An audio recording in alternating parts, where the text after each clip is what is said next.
It is Friday, the 13th of May, 2022.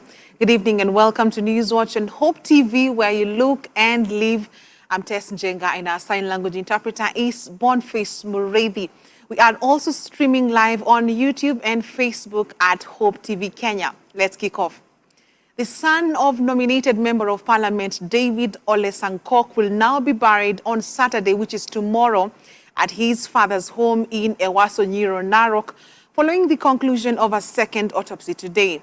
Chief Government Pathologist Johansen Oduor, addressing the press after the second autopsy in Nakuru, said the late Memusi Sankok died of a single gunshot to the head.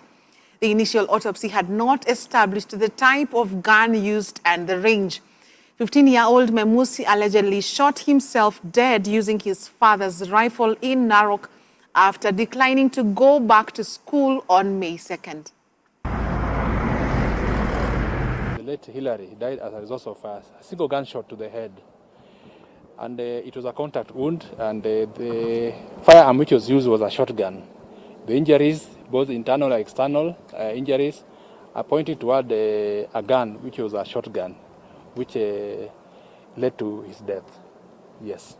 The initial autopsy actually just mentioned that it was a gunshot wound, but it never established many things like the type of firearm used, the range, or whether it's contact, whether it's fire, and all that. And that's what we came here to establish. Yesterday, we were in Ewaso Nyiro in the house of Honorable Sankok, where this incident occurred, and we did forensic investigations in that scene. So this marks the end of the field work that we have been doing. We will allow our officers from this headquarters and Dr. Drought to go and file a report after analyzing the samples that they have taken. That will give us the directions that this matter will take. The National Cohesion and Integration Commission, NCIC, has launched the Pro-Peace Kenya project in partnership with the European Centre for Electoral Support, aimed at promoting peace and cohesion in Kenya by preventing and mitigating electoral conflicts. While leading the event held in Nairobi, NCIC Chair Dr. Samuel Kobia said the partnership will enable establishing regional centers across the country, which will ensure Kenyans report any issue and which will in turn help continue to contribute to peaceful, credible and transparent elections come the 9th of August. Our reporter Kennedy Kimani has more on this story. Electioneering seasons in the country have time and again been faced with electoral conflicts, and with just less than 3 months to the August polls, the National Cohesion and Integration Commission has today, in partnership with the European Centre for Electoral Support, launched the Pro-Peace Kenya program aimed at promoting peace and cohesion in the country. Our partnership with ECS means that our staff will have bespoke and tailor-made training to ensure they are trained on how to handle electoral cycles and the challenges thereof. This training will also be available to the wider peace actors within our ambit, with whom we have synergies. Through the Pro-Peace Kenya program, NCSC will over the next 2 years deploy expertise, skills and knowledge towards ensuring that conflict resolution and peace infrastructure that effectively resolve conflicts and curb electoral-related violence are strengthened. Since I arrived, we've been talking about the elections this year and what can we as the EU do to support the process of Kenya having peaceful elections. And we have been a long-standing partner to Kenya. We've just upgraded the relationship with Kenya to be a strategic partner. And so for us, it was really important to say we need to help and support Kenya in this process. NCSC has called upon Kenyans to refuse to be used as goons for hire as we head to the elections, reiterating that elections should be a celebration of human rights. Kennedy Kimani, Hope TV Newswatch, Nairobi. Thank you, Kennedy, for that report. Now, a section of women under the Women Mediation Network of Kenya have challenged Kenyans to elect women in the upcoming polls and urged top political candidates to nominate women as their running mates. The leaders have also decried harassment against aspiring women candidates following reports that Nairobi South Ward MCA Waithera Chege, who is defending her seat through UDA party, was attacked by opponents. Dolly Murigi now reports. We also have... Although Kenya has attempted to address rising incident of violence against women by enacting specific laws and policies, huge challenges have limited success of these laws and policies. As the country gears up to the general election, seeds of discord have continued to manifest even as calls for political tolerance continue to intensify, and Kenya women are already alarmed by the current trend. Unfortunately, some of the women aspirants continue to experience violence and threats to their lives and those of their families on account of winning political party nomination, just like Waithera Chege, who is defending her Nairobi South Ward MCA seat through UDA ticket. Women who may experience violence have been urged to speak and reach out for help. I've written a letter to the regional commander Nairobi asking him to upgrade my security because I'm a candidate who is really and properly on the ground, so I'm dealing with so many people. Since Sunday, we have actually not been able to do anything because these people are really threatening my life up to today. Early this year, in March 2022, Women Eco Network Africa launched a campaign dubbed Chagua Mama, which is still on. However, the women commend political parties to have nominated women to run for non-affirmative elective seats in regions where parties have a strong support base. We are always aware that the presidential nominees are required by law to submit names of their running mates on 16th May 2022. We urge all of them to choose women. Chagua Mama. Chagua Mama. Chagua Mama. This is smart politics whose time has come. Please, could we go further and identify women with disabilities who have the ability to take leadership in our political parties, and where there are not any found, go out of the political parties and identify women with disabilities who will fill in your list. However, the women expressed the disappointment that despite the insistence by the both ORPP and the IEBC for political parties to ensure compliance with the constitutional provision in respect to gender representation in the party list, some political parties, include some major ones, did not fulfill this requirement. And they are entitled to any positions, whether political or otherwise, but that space through which they come through must be free from certain encumbrances, including violence.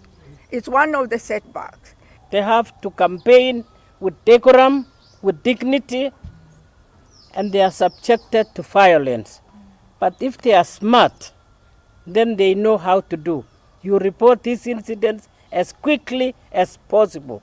Do not wait, do not retaliate, but act according to the laws of this country.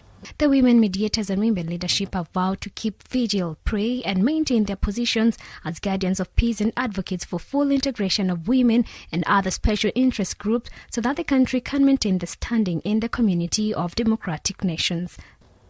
Failure to do so is one way of disadvantaging women aspirants, many of whom have been thrown off the bus already. Dolly Murigi, Hope TV, Nairobi. Thank you, Dolly. Still in politics, Kwale residents have been promised title deeds and an end to historical injustices if the Azimio la Umoja One Kenya administration gets to power.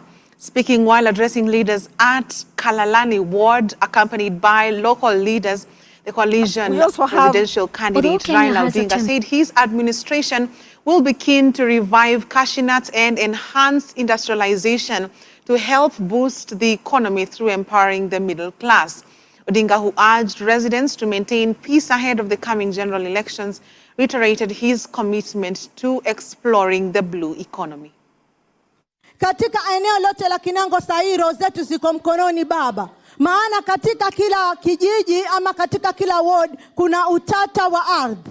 Saa hii hata wale ndugu zetu kule Nyango hawajui mifugo yao wataiweka wapi. Kule Nyari nako pia hawajui itakuwaje, maana wanapandiwa makonge paka mlangoni. Hapa chini mwa mdudu tunalala nje tayari. Kwa hivyo tunakuomba baba utusaidie katika swala la ardhi, hasa sisi wakaazi wa Kinango. Mimi nikiwa kama vice chair wa Lands Committee katika bunge, tumekuja hapa Kwale several times kujulia mambo ya mashamba hizo ranches zote, na aswa mastermind ambaye amefanya hizo ranches zinauzwa kwa mabwanyenye fulani ni huyo kiongozi wenu mmoja aliyokuwa hapa akisaidiwa na huyo mkubwa wake huko juu. Alafu juzi na jana ati ameungana na PA, mimi nitawasaidia, nitaeka ndungu report. Ba miaka kumi vice president of the Republic of Kenya, hukujua kama watu wa pwani wana shida ya mashamba? Mwongeaji ya mambo ya ranches hapa, Mama Zuleha amekuja kwangu mara mingi zaidi ya mambo ya ardhi hapa, akipigania. Mara mimi nachukua simu napiga kwa waziri wa ardhi, sangine waziri wa wa usalama, manake watu wengine wamevamiwa jina kina nani, wanakuja pale wamevamia, wanachukua mashamba huko na watu wanatemuliwa nje. Yale yote mimi najua. Mimi nimesema mpaka wakati itafika tutamaliza hii maneno kamili. Mambo ya dhuluma ya ardhi ambapo nasikia sijui mtu mwingine ametoka huko, sijui Msomalia moja ameuziwa shamba sijui na nani, ati yeye jamaa amepewa pesa kidogo namna hii, na shamba imeenda, watu sasa wanatemuliwa nje. Sisi tuko na dawa ya hii ugonjwa ya ardhi ambayo tutamaliza hapa kamili kabisa. Moving on, gubernatorial aspirants vying using the Democratic Action Party of Kenya, that is DAPK, ticket have today unveiled their running mates at the party headquarters in Nairobi. Trans Nzoia Governor aspirant George Natembeya unveiled Philomena Binea Kapkor as his running mate. Migori Governor aspirant John Pesa unveiled Matiko Bohoko. Kisii DAPK Governor aspirant Professor Sam Ongeri unveiled Engineer Josiah Maga, while Busia Deputy Governor Moses Mulomi, who seeks to succeed his boss, unveiled Tom Iplomai as his running mate. During the event, DAPK party leaders urged Kenyans to elect Azimio Oka coalition to succeed President Uhuru Kenyatta's government. Whoever we choose to be the next president will be taking over a very young baby. Baby devolution is only 9 years old. And the father of that baby, the Honorable Uhuru Kenyatta, will after 9th of August be going home. As he goes home to rest, we must think very carefully, in whose hands will this baby devolution be safe? When we were proposing, our candidate was proposing, was at forefront with the President of the Republic of Kenya on the BBI as a solution to most of our problems in this society of Kenya. People started doing a smear campaign to run it down. Today, they are the first ones to be on the front line announcing what BBI was going to do. Mtu ambaye tumeidentify ni mtu ambaye mawazo yake, vision yake inawiana kwa karibu sana na yangu. Yule mtu ambaye anaelewa tunataka kufanyia Trans Nzoia nini, na mimi niko na hakika kwamba atakuwa msaidizi wa karibu kwangu. It's going to be an inclusive government. So we request for your support from all the communities within Trans Nzoia, and when we start working, we believe we are going to hit the road running and turn around everything. Politicians eyeing various seats as independent candidates in Siaya County have called on political party leaders to respect the rights of Kenyans to elect representatives of their choice during the forthcoming general elections. Led by Siaya senatorial hopeful Julius Okinda and Mildred Ogogo, the independent candidates said both the government and top political parties' bosses must be prepared to work with leaders that they will be given by the electorate. Speaking in Siaya town, the politicians condemned calls for zoning the country along party lines, saying that this was negating the democratic deals that Kenya stands for. We urge all leadership in Kenya to work with those the people themselves have elected. Let there be no effort at any level to select leaders for the Kenyan people, particularly for the Siaya people. Siaya people are determined to change their life for the better. The talk of zoning is hurting us as Azimio. The talk of zoning is hurting our bases. Let's focus on getting as many votes as we can for Raila Amolo Odinga. Zoning does not help Raila Amolo Odinga's presidency. Zoning does not turn up the numbers. Zoning dampens our spirit. Zoning affects turnout. And so I want to request Raila Amolo Odinga and request the president, deceased, let's stop talking about zoning. Allow everyone to go to the ballot so that elections are done. We are not doing a coronation, we are doing an election. Well, on that note, let us take our first break on Newswatch. Tonight we have plenty more news after the break.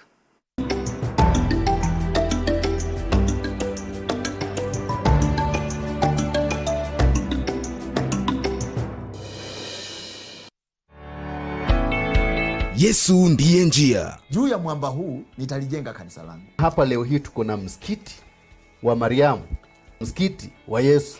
Kumbe kuna msikiti wa Yesu. Ukiandika msikiti wa Yesu Kristo, mwana wa Mariamu, weka injili ndani, hubiria watu injili. Kitabu ya Yohana inaandikwa 110 AD na Ufunuo Yohana 248 AD. Na Qur'ani. Mimi nakueleza habari ya Yesu kwanza, ufahamu hiyo kwanza. Ungana na walimu wa neno wanapochambua masuala tata katika Biblia, wakiyalinganisha na vitabu vingine vya kidini. Qur'an imekuja mwaka 600 baada ya Injili. Yesu ndiye njia. Biblia inasema pepo la nini? La uaguzi. Pepo la uaguzi maana yake inaweza ikajua wewe nyumbani kwako umetoka saa ngapi. Unajua mapepo anajua hivi. Kwamba leo ulikula chakula gani. Kama Bwana Yesu alitumwa kwa wana wa Israeli peke yao, wengine wetu ambao tunamwamini, basi sehemu yetu iko wapi? Yesu ndiye njia. Kila Jumamosi saa 2 hadi saa 4 ya usiku kwenye runinga uipendayo ya Hope TV. Gather your family together to see Superbook. Come explore with Chris. Awesome. Joy. Where are we? And Gizmo, as they journey back in time. You have done evil in the sight of the Lord. You have built temples and altars to the false god Baal. I see 4 men walking around in the fire unharmed. It appears we are now in ancient Persia, 5th century BC. There'll be action, fun, Here we come. Oh, right. and plenty of adventure. Superbook!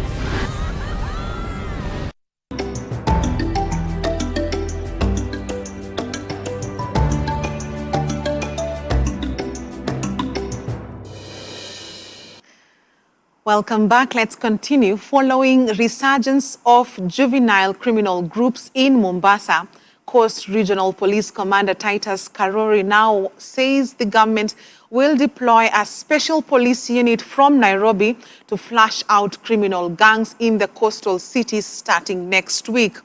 Armed with pangas and other crude weapons, criminal groups have been terrorizing residents of Kisauni Old Town and Likoni, where several people have been injured and hospitalized.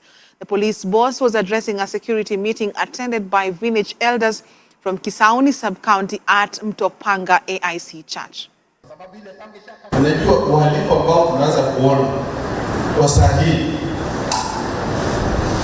karibuni tutaanza kuambatana na matakwa ya wanasiasa. Karibuni mnaona ni test tu, itaanza kuambatana na matakwa ya wanasiasa. Na ikifika hapo, sio uhalifu wa kawaida wa Regional Police Commander. Inakuwa uhalifu wa hali ya juu sana. Makundi ambayo yanaungana kuharibu uchaguzi. Makundi ambayo yanaungana kufukuza watu fulani wasipige kura zao. instructions na zimetoka kwa kubwa yangu kwamba Mombasa hata kabla hajafika kwa uchaguzi hii Mombasa iwe free of those hooligans. Lazima hatutaponda vijana hapa wa mapanga hapa kufika tarehe 8 Agosti.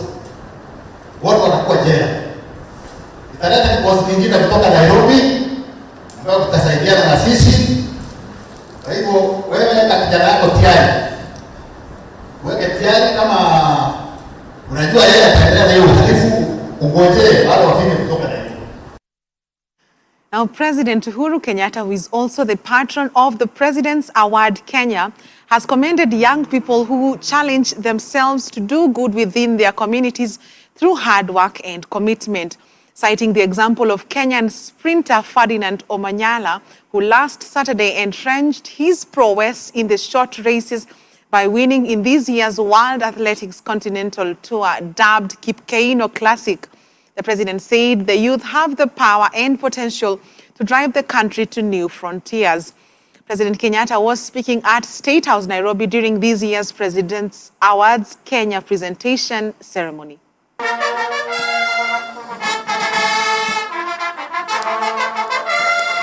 Well done. Imani International School. Congratulations. Well done. Butula Boys High School. Congratulations. Well done, well done, well done, well done. Congratulations, madam. Kamru, followed by Joy Divine Group.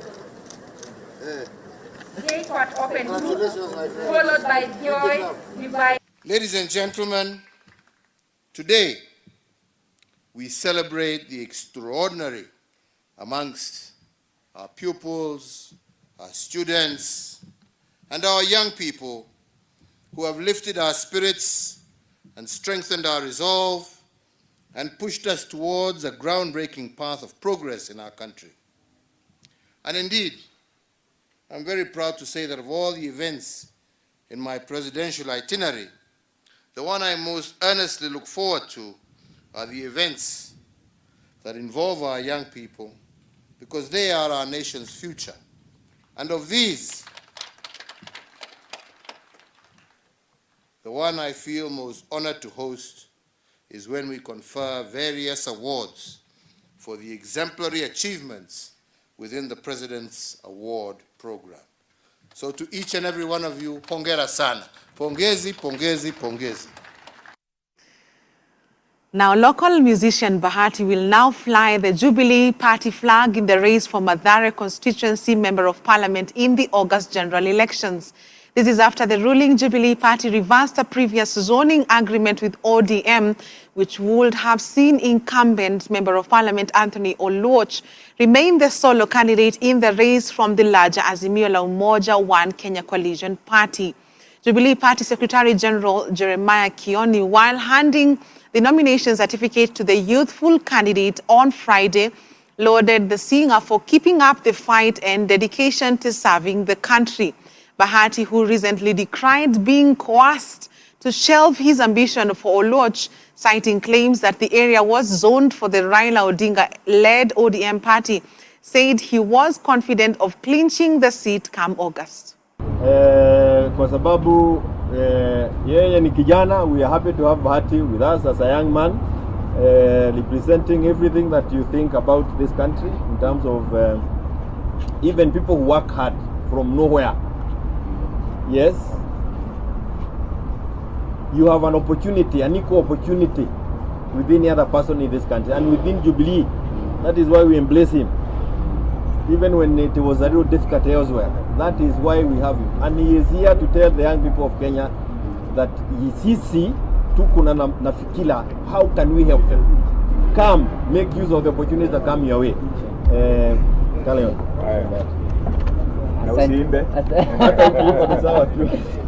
Kwanza ningependa kusema asante sana. I have my ticket.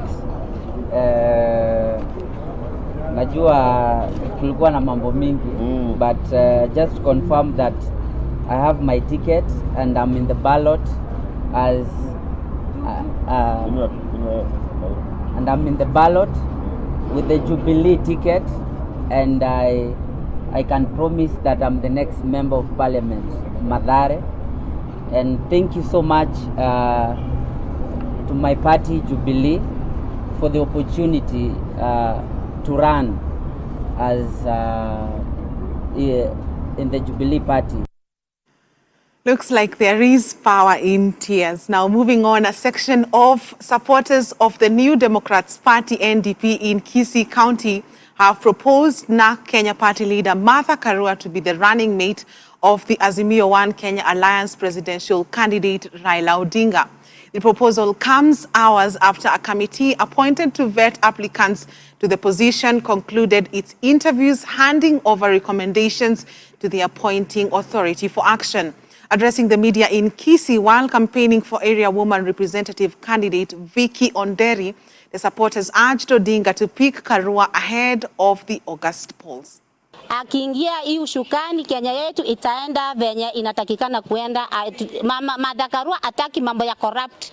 Martha Karua atatetea wajane, atatetea mayatima, atatufungulia mahali tunakopa pesa, tupelekee watoto shule, maendeleo itakuwa Kenya yetu. Tunaomba mtarajiwa wetu Rais Raila Amolo Odinga achague mama wetu Martha Karua kama deputy president, sababu tumeona mama wetu ndiye atakuwa wa kwanza kukuwa deputy president kwa Kenya yetu.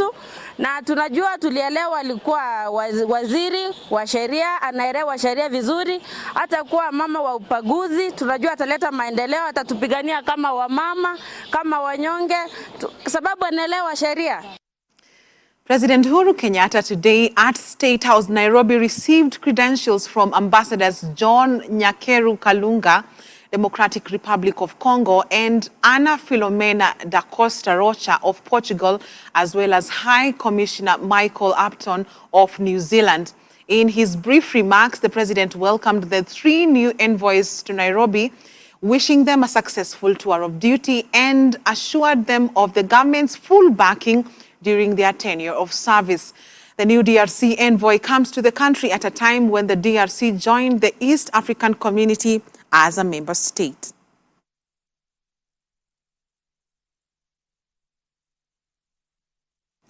A high-level ministerial meeting on the ongoing drought in the IGAD region took place in Nairobi today at the invitation of IGAD's Executive Secretary, Dr. Wakne Gebeyehu.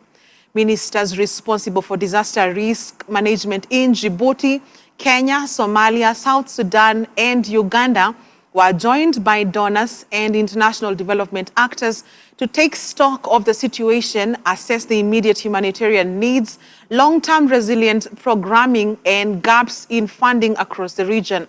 IGAD estimates that 8.1 million people are food insecure in Ethiopia, 3.5 million in Kenya, 7.7 million in Somalia, 8.9 million in South Sudan, 10.6 million in Sudan, and 1.6 million in Uganda. We were here today on a very insightful engagement together with our partners to see how we can collectively get engaged and also on regional approach on issues of droughts in Uganda and in the IGAD countries. So we think we've had a very good successful day, and we're going to follow on the resolutions that we have come up with, and we do a checklist of what we shall be achieving on time. We previously, our heads of states and governments agreed to have our disaster risk management center, which will be a replica of other RECs that to tackle all the challenges we may face in our common borders, in our common areas that needs the effort to bring efforts together. Not only the efforts, the expertise that one country does not have to bring, and the resource to bring together and to mitigate the challenge that resource disaster risk management center is very important. We kind of have a joint approach to all these issues. This helps us to have the synergy in terms of skills and the sharing of resources in order to enable us tackle those challenges in a more optimal and a more concerted approach because these development challenges do not know country boundaries. They cross over, and this is actually what IGAD most of the times have been emphasizing. Across our borders, South African President Cyril Ramaphosa has urged donors and countries to buy COVID-19 vaccines from African manufacturers. Ramaphosa made the remarks while addressing an international meeting on COVID-19 on Thursday. Last week, South Africa's Aspen Pharmacare, which won a deal to package and sell the Johnson & Johnson vaccine, said the plant risked closing down after failing to get a single order. The Africa Center for Disease Control and Prevention, CDC, said it was doing everything it could to prevent the facility, which was hailed as a trailblazer for Africa, from closing down. The African Union's goal is to produce 60% of all vaccines administered in Africa locally by 2040, up from the current 1%, and several such plans are being set up, including in Kenya, Rwanda, Egypt, and Senegal.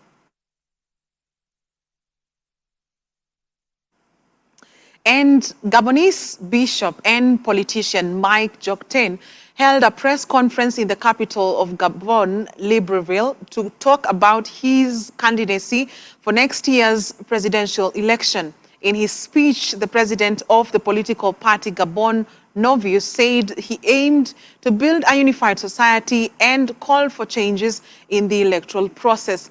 Mike Jokten, 49, became famous in the early 2000s when the young pastor became bishop.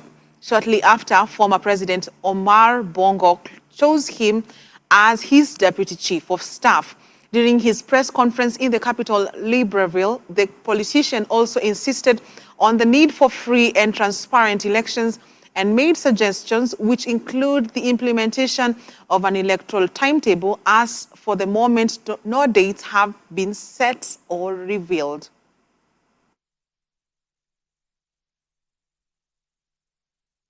On that note, we take another short break. We will be back with business news.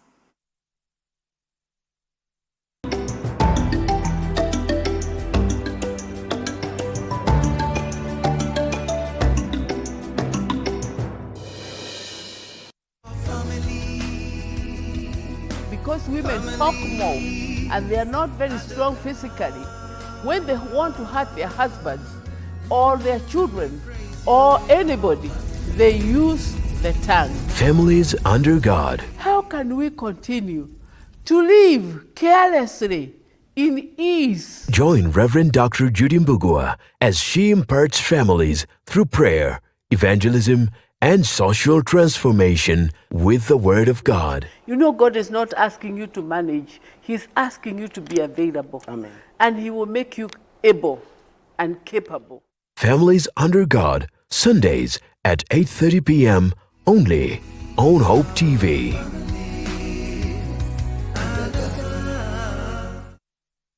Hope TV is where you look and live, with an excellent selection of the best Christian programming consisting of local and international content, of inspirational stories, talk shows, Bible commentary, youth, health shows, children entertainment, contemporary gospel music, extended times of worship, live broadcast, news, movies, drama, Christian ministry programs, and so much more.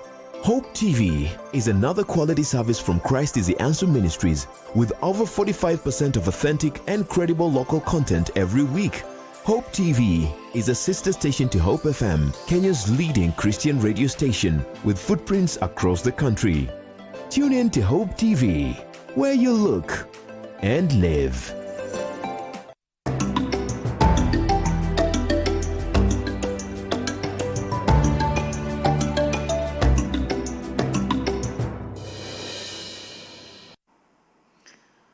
Welcome back. Now in business, the tourism sector has received a major boost from the Indian market, with a visit of about 300 tourists for an excursion of the country's tourism products. Last week, Kenya played host to 150 Indian travelers for a tour of the attractions within Nairobi and Masai Mara, while another group is expected to jet in the first week of June.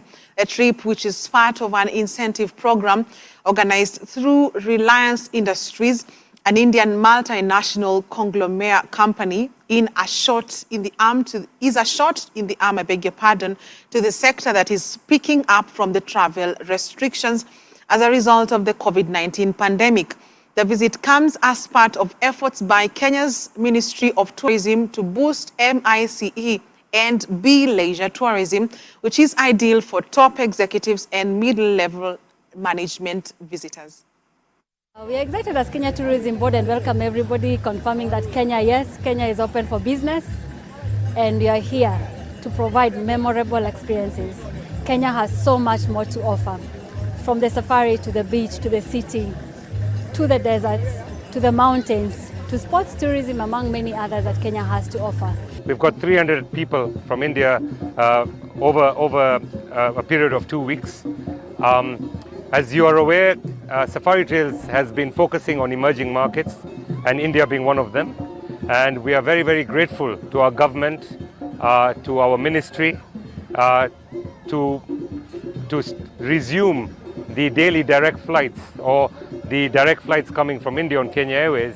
And that has been one of the key successes for us to bring such a group to Kenya. So we are very excited here with our people. You can see out here, there are 141 people from India who have come here to enjoy. This country is very different and people are so welcoming here. They are so warm here. So that is why it brings us to come here again and again, and we love to come here again and again. More than 500 people from at least 25 countries in Africa came together in person and remotely in Kenya's capital for Habitat for Humanity's first ever Africa Housing Forum. The attendees focused on the urgent need for sustainable and innovative solutions that do not leave vulnerable groups behind during the forum, which runs through Saturday. During the function, Transport, Infrastructure, Housing and Urban Development Cabinet Secretary James Macharia noted Kenya is working with the private sector to make affordable housing projects work in the country and called for cohesion between the public and private sectors to adapt and implement affordable housing solutions for marginalized communities to enhance the quality of life for humanity. The conference comes as Africa grapples with an acute housing shortage, a shortfall of at least 51 million housing units sparked by urbanization and population growth. To help remove the barriers that stand between people and a decent place to call home. In doing so, we partner with individuals, families, governments, private sector, and other civil society organizations on solutions that make adequate housing accessible and affordable for all. So this may be the first forum that Habitat is organizing. But evidence shows that less than 15% of African urban population can afford to purchase housing available on the market. For example, in Kenya, where we are, 80% of urban households can afford the cheapest newly built house by private developers. And about 97 to 99% of people in sub-Saharan Africa do not have access to formal financing that will enable home construction or improvement. One of the things that we plan to do is that we will continue to implement programs. That's important, but that's not good enough. Like I said, we can't solve all the problems on our own. We would also act as a technical advisor and a convener. The 1.8 billion people, they're not statistics. They're people like you and me. And they actually depend on us to be a voice. And that's why courage is important. So when we talk about policy, when we talk about advocacy, it's not just theory. It's the reality of hope that we can present as far as the 1.8 billion people are concerned, or the 238 million people living in informal settlements in Africa are concerned.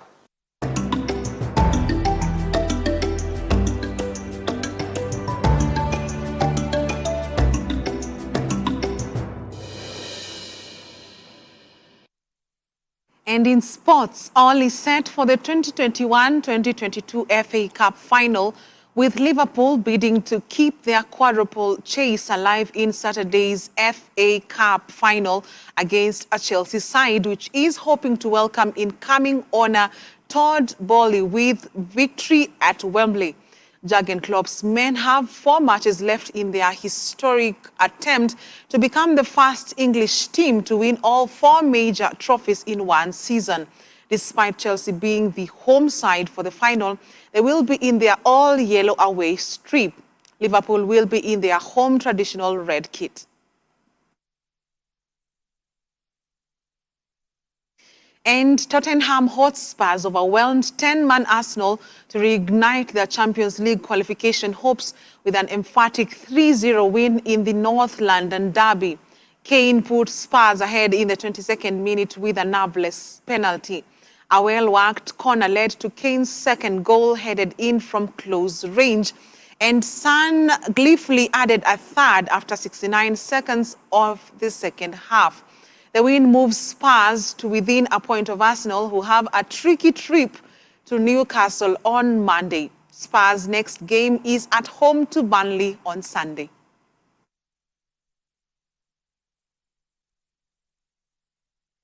Well, it's a wrap on Newswatch tonight. Thank you so much for watching. I'm Tess Jenga, and our sign language interpreter is Boniface Mureithi. Have a good night and a great weekend. God bless.